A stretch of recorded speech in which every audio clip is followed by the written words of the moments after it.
suis disposé assoiffé descend sur moi. Je suis disposé assoiffé.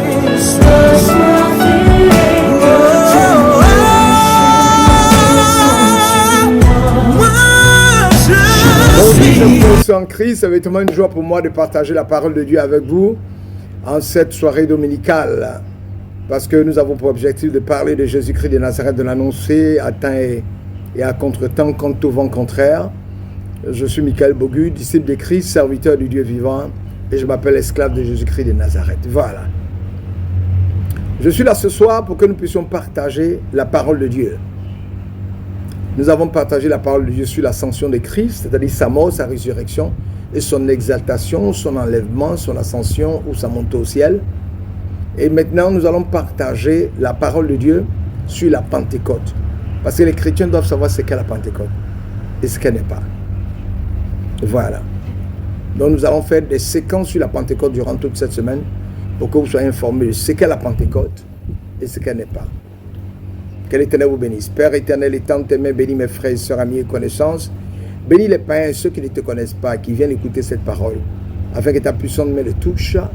Bénis les musulmans qui me suivent, bénis les chrétiens qui me suivent, bénis les païens qui me suivent, bénis les mystiques qui me suivent. Tous ceux qui me suivent, éternel, bénis-les et amène-les à la connaissance de toi, notre Dieu, par la puissance du Saint-Esprit de ton Fils, dans le nom de Jésus. Alléluia. Amen. Afin que nous soyons tous édifiés pour la gloire de ton nom. Alléluia. Amen. Voilà. La Pentecôte, qu'est-ce que c'est? Il faut dire que la fête de la Pentecôte trouve son origine dans l'Ancien Testament. Ça veut dire que la Pentecôte, ce n'est pas à la venue de Jésus-Christ de Nazareth qu'on parle de la Pentecôte.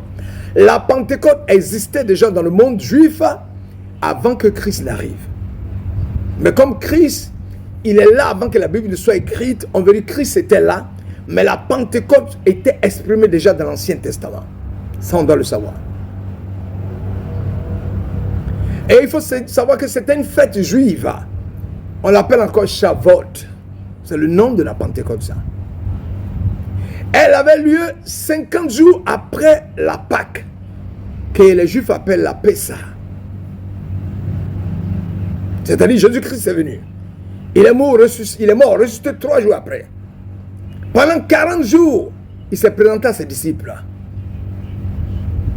Et les 7 jours qui suivent, pour tomber sur le 10, afin de faire le 50, nous voyons la Pentecôte. 43 jours de sa mort, de sa résurrection, 3 jours. 40, 47, 7 jours en plus, nous sommes 50. Donc cette Pentecôte avait lieu 50 jours après la Pâque. Elle rappelait au peuple d'Israël, premièrement, la remise des tables de la loi par Dieu à Moïse sur le mont Sinaï. Et si on veut aller dans les Écritures, d'après le récit de l'Exode, les Hébreux venaient de quitter l'Égypte et commençaient leur marche, leur errance dans le désert du Sinaï. Moïse s'écarta du groupe et se rend sur le mont Sinaï.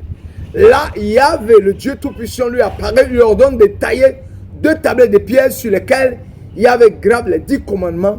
Cette action dura 40 jours, à l'issue desquels Moïse retourne près des Hébreux en apportant avec lui les tables de la loi.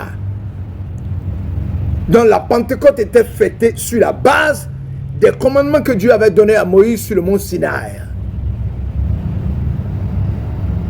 50 jours après la Pâque juive durant l'année agricole. Donc il y avait premièrement la raison des 10 commandements qui faisaient que ils faisaient cette fête. Maintenant le deuxième élément était les prémices de leur récolte qu'ils offraient à l'Éternel, qui était un jour de fête. Donc durant l'année agricole, la fête Shavuot était la deuxième fête du calendrier juif, celle des moissons, la fête des moissons. Deutéronome chapitre 16 verset 9 a dit, tu compteras cette semaine, dès que la faucille sera mise dans le blé, tu commenceras à compter 7 semaines, puis tu célébreras la fête des semaines et tu feras des offrandes volontaires selon les bénédictions que l'Éternel ton Dieu t'aura accordées. Elle avait lieu 50 jours après la Pâque, qui elle célébrait la sortie d'Égypte du peuple d'Israël. Par la Pâque eux, ils la célébraient comme étant la fête de la sortie d'Égypte pour aller à Canaan. À la Pentecôte, les premiers fruits collectés étaient offerts à Dieu. C'était les prémices des récoltes. Cette fête de la Pentecôte mettait ainsi fin aux festivités agricoles. Ça, c'est l'ancienne Pentecôte. Au fil des ans, cette fête de la Pentecôte a été associée au souvenir de la transmission des tables de la loi à Moïse. Moïse reçoit des mains de l'Éternel les 10 commandements sur des tables, c'est-à-dire à la fondation de la religion juive. C'est des tables que part la fondation de la religion juive.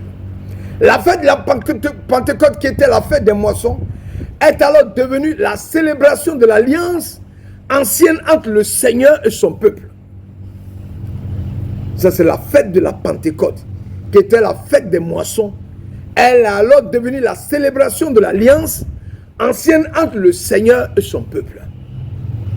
Cette Pentecôte n'était que le reflet de la Pentecôte que Jésus-Christ venait établir après sa mort, son ensevelissement et sa résurrection.